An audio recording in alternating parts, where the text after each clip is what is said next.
mère est suisse-allemande. Elle est arrivée là comme fille au père, elle n'est jamais repartie. Mon père est fils de paysan brassu, et puis il est horloger. Il n'est jamais sorti de la vallée. Il est toujours resté là. Il était cinéaste animalier, mais purement amateur. Donc il connaissait la vallée vraiment, mais sur le bout des doigts. Comme ils n'avaient pas de voiture, on restait à la vallée, donc c'était vraiment une vie très naturelle autour de chez nous. C'est vrai que le Combier qui ne vit pas un petit peu avec la nature, je crois qu'il est bien malheureux ici à la vallée. L'hiver est long.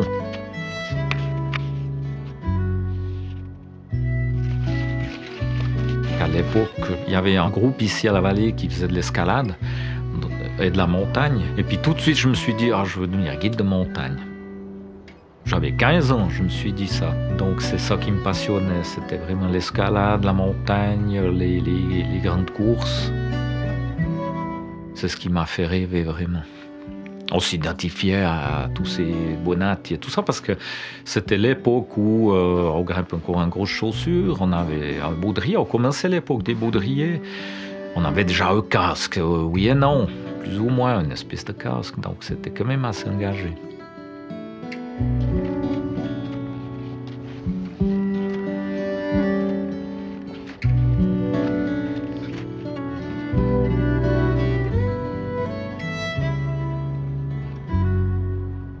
À l'époque, je voyageais pas beaucoup. J'étais une fois dans le grand nord européen, donc Norvège, Suède, Finlande. C'était chouette, mais il manquait une dimension. Il y avait trop d'humains, en fait. C'était trop urbanisé. Puis après, je me suis dit, mais il faut que j'aille en Alaska. Et puis là, c'était la révélation. Sur 15 ans maintenant, j'ai vécu quasiment 7 ans complets en Alaska. Donc, c'est un peu mon chez-moi, mon deuxième chez-moi, vraiment. Là, c'est pas le bassin lémanique, mais c'est la même chose. Et en dessous de ma cabane, c'est exactement ça. J'arrive, je me mets au sommet de la colline, le soleil se couche et il n'y a aucune lumière. Donc, une lumière artificielle, aucun bâtiment. À 360 degrés à la ronde. C'est juste prenant. Mais là, c'est tellement beau aussi que ça me fait plaisir et d'être là et d'être là-bas, en fait.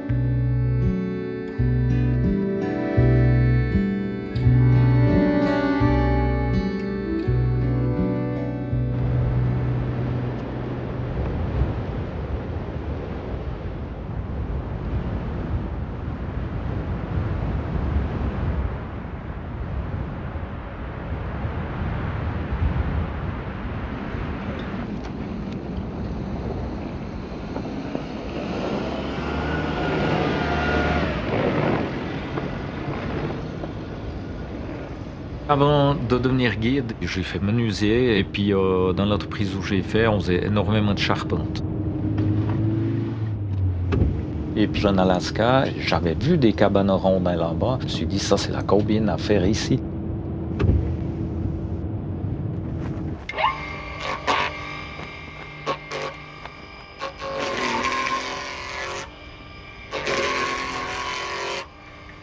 Au bout de quelques années de guide et les enfants qui arrivent, je me suis dit faut rester un peu plus à la maison. Donc j'ai vraiment viré un petit peu plus dans le rondin. Mais ça a été une chance, quelque part, parce que ça m'a permis que chaque fois que je partais en montagne, j'étais content. Puis j'avais quand même un gagne-pain dans la charpente ici, à la vallée, où je voyais beaucoup plus mes enfants que quand j'étais juste guide.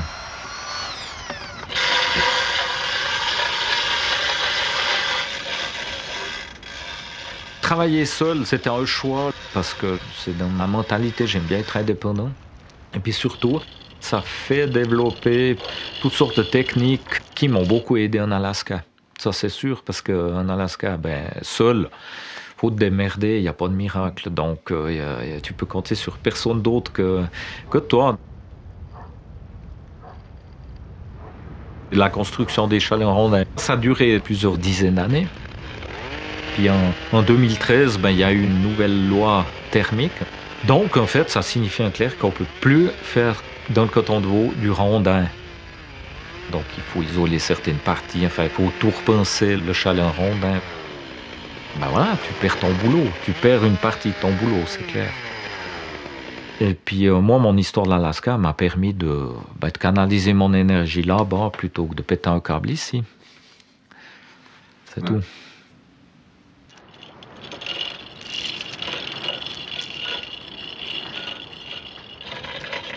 Et puis vu que je pars quand même presque 6 mois par année, je ne peux plus tellement me permettre de faire la maison d'habitation et partir autant en Alaska. Donc le petit refuge, la cabane, le rucher comme je fais actuellement, ça c'est très bien. Donc je gagne ma vie ici pour la dépenser là-bas.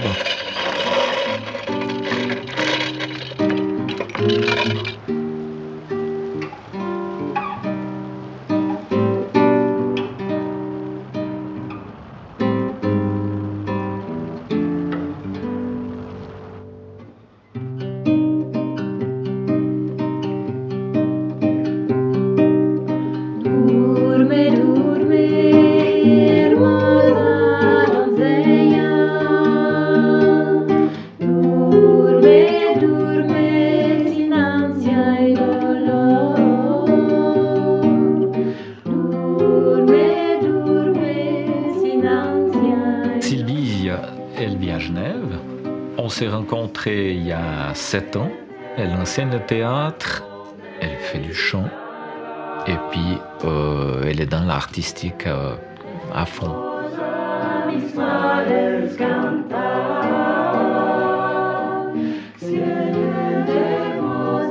On s'est rencontrés, au bout d'un mois, il est parti pour 6 mois en Alaska. Ça a été posé tout de suite et je le savais très bien.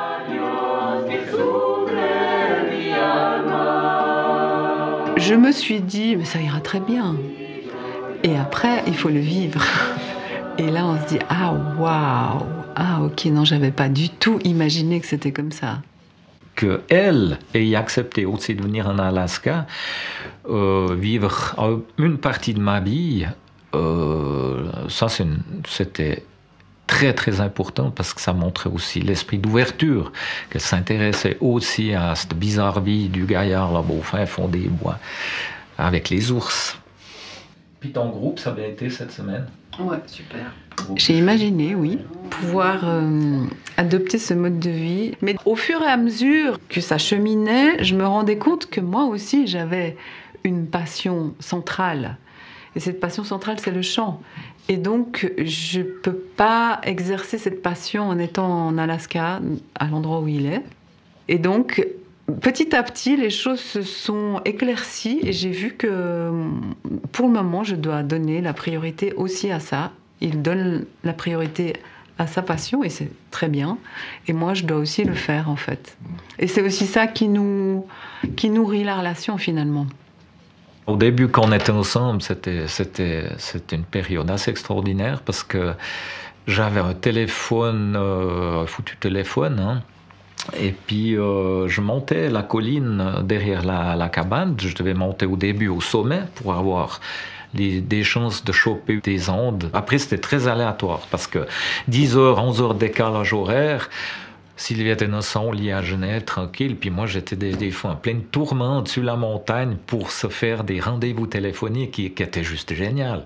Bah, une fois, ça s'est vraiment passé, j'entendais des bruits, je me disais, je lui dis, mais qu'est-ce qui t'arrive? Il dit, ah, mais je suis montée dans l'arbre, parce que en fait, c'est la nuit, et puis j'ai l'impression j'avais des suspicions qu'il y avait un ours qui approchait. Alors, et ben, moi j'étais dans ma chambre tranquille, tout allait bien, je m'étais maquillée pour le rendez-vous téléphonique. Et donc, j'ai mis un certain temps à réaliser que lui, il était sous une bâche, il pleuvait à la roye, et voilà, pendant 2 heures, il m'appelait, et voilà, et moi, j'étais là en train de me dire, oh, je parle à mon amour.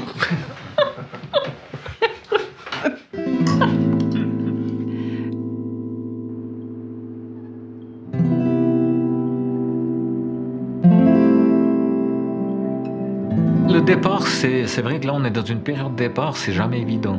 Pour moi non plus. Parce que tu vas quitter ton petit monde, hein. C'est une période assez bizarre.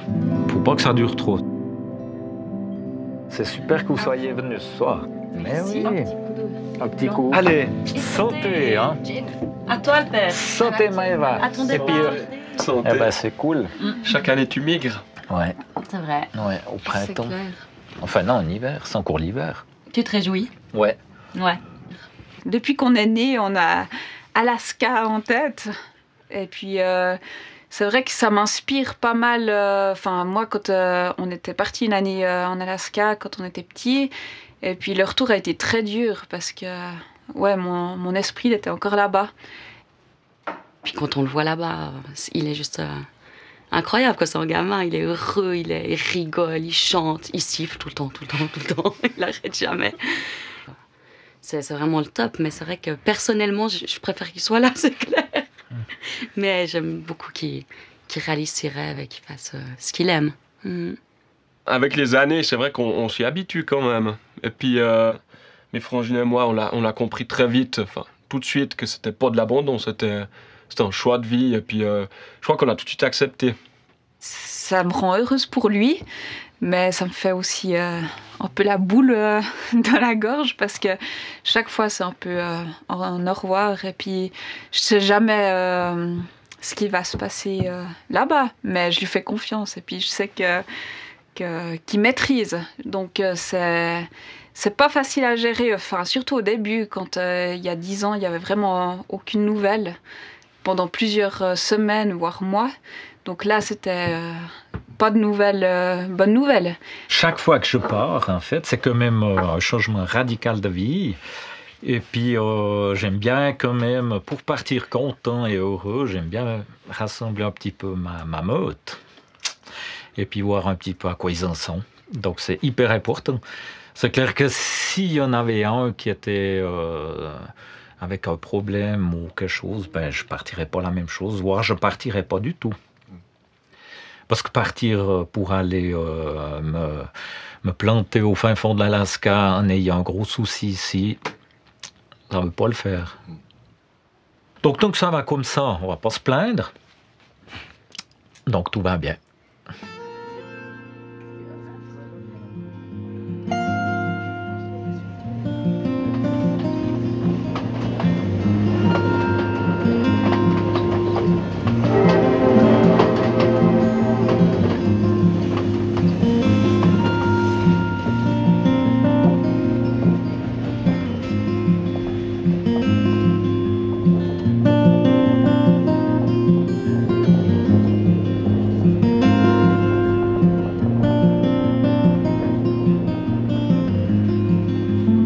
Quand j'arrive ici, c'est une autre vie, ben cette autre vie repart instantanément. Mais instantanément, c'est magique, c'est que chaque fois ça repart, plein tube.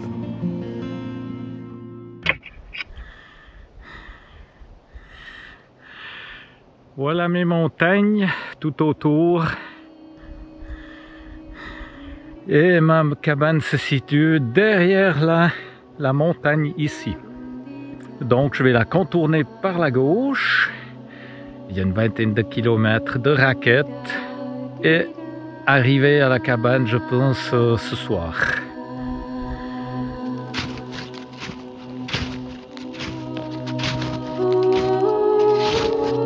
La situation ici géographique, c'est à peu près 250 km d'Anchorage, donc la principale ville d'Alaska, 75 km du premier village. Mes premiers voisins, ils sont à 8 km ici, donc c'est très loin de tout en fait.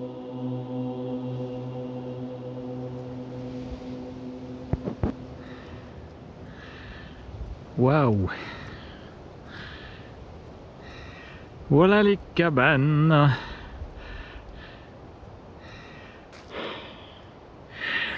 Oh, trop beau, il y a une loutre qui a passé. Voilà, c'est bon signe.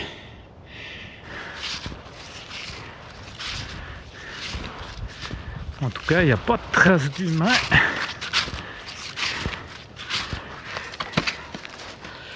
Alors, dessous la cabane, il n'y a pas l'air d'avoir d'ours. Rien.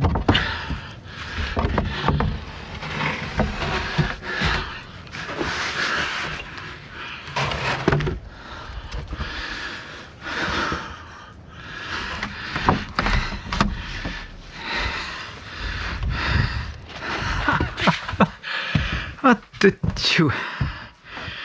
Incroyable. Wow. Extra. Voilà. La cabane.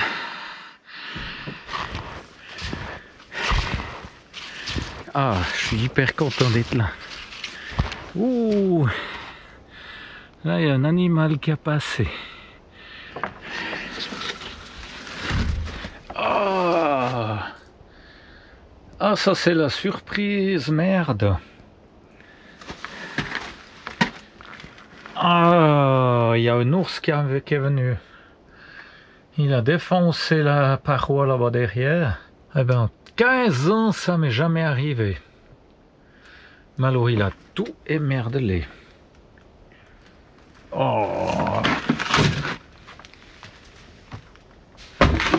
Il y avait juste des verres et puis des boîtes de conserve. Donc il a tout percé les boîtes de conserve qui restaient. Ah, le crapaud. Ah ouais, d'accord. Voilà.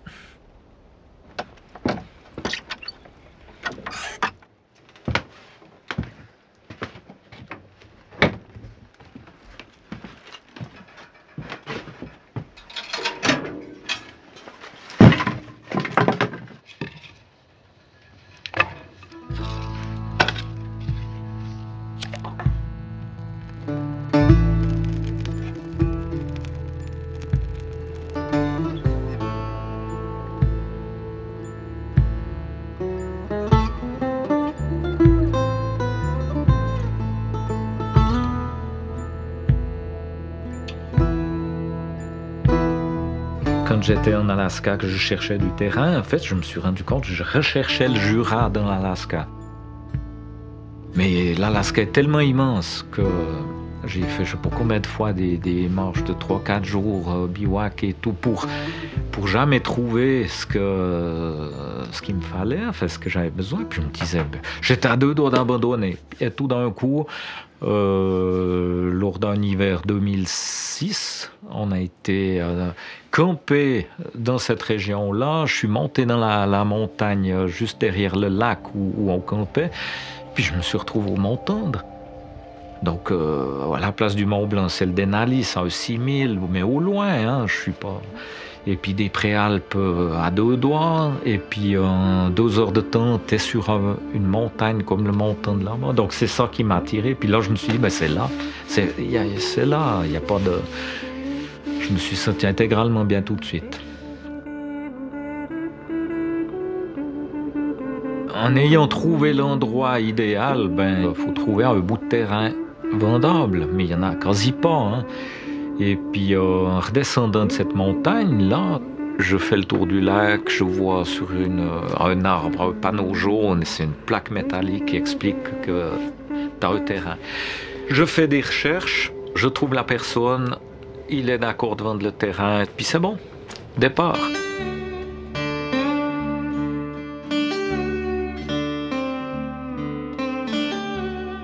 Au tout début, quand on a commencé la cabane ici, c'était avec ma compagne il y a 15 ans en arrière.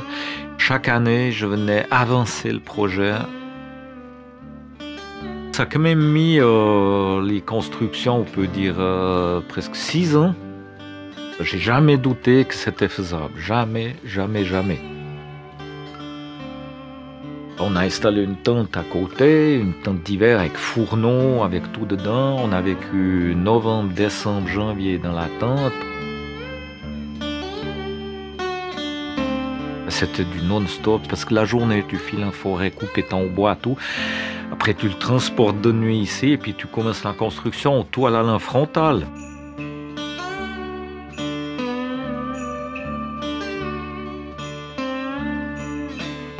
Tu dois tout inventer, la grue pour mettre des rondins en haut, c'est quand même 600-700 kilos à monter sur le toit.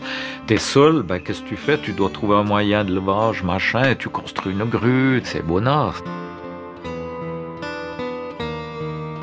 Après, la construction, ça m'a permis aussi de, par exemple, avec Manoé, mon fils, on a construit la 2e cabane là à côté. C'est quand même rare de pouvoir passer 3 mois avec quelqu'un complètement nuit et jour et tout. C'était vraiment des beaux moments.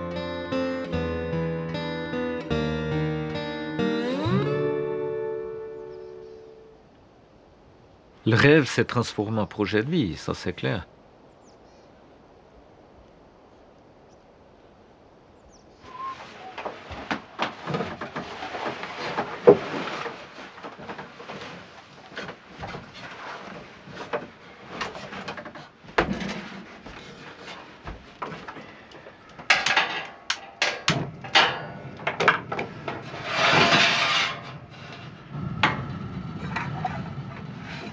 La vie ici, en fait, elle est complètement gérable ici, vu que c'est toi qui as créé, disons, ton environnement.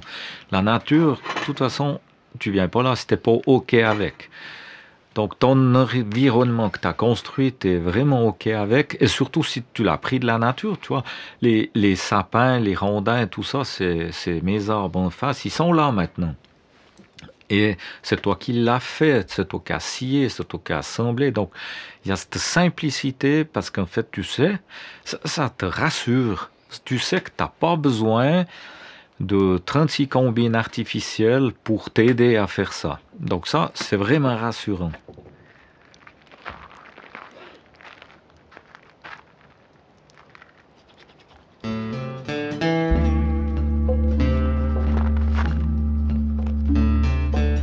La journée type ici, il n'y en a pas en fait. C'est que chaque jour, c'est poche blanche. Chaque jour qui passe, c'est poche blanche. Il y a beaucoup de choses à faire. Mais voilà, il n'y a rien qui urge. Tout prend énormément de temps, rien que pour produire en fait ta propre survie. L'eau, ça me prend beaucoup de temps d'aller la chercher. Le temps ici passe très vite. Puis à la fois, j'ai énormément de temps.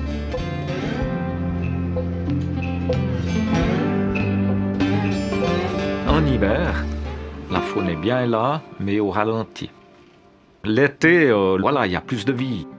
L'ours, il peut venir là devant, il peut venir très près, voire extrêmement près, vu qu'il est venu sur mon toit 2 nuits de suite. C'est vraiment une chance d'avoir ces animaux, de pouvoir les observer. C'est une chance, puis à la fois, c'est la petite tension qui fait que c'est génial ici. C'est que quand tu mets le pied dehors, tu regardes à gauche, à droite, tu dois rester vigilant surtout. Tout ce que tu entreprends, tu réfléchis, tu essaies de limiter les risques. Voilà, une simple foulure, ça peut être vachement mauvais.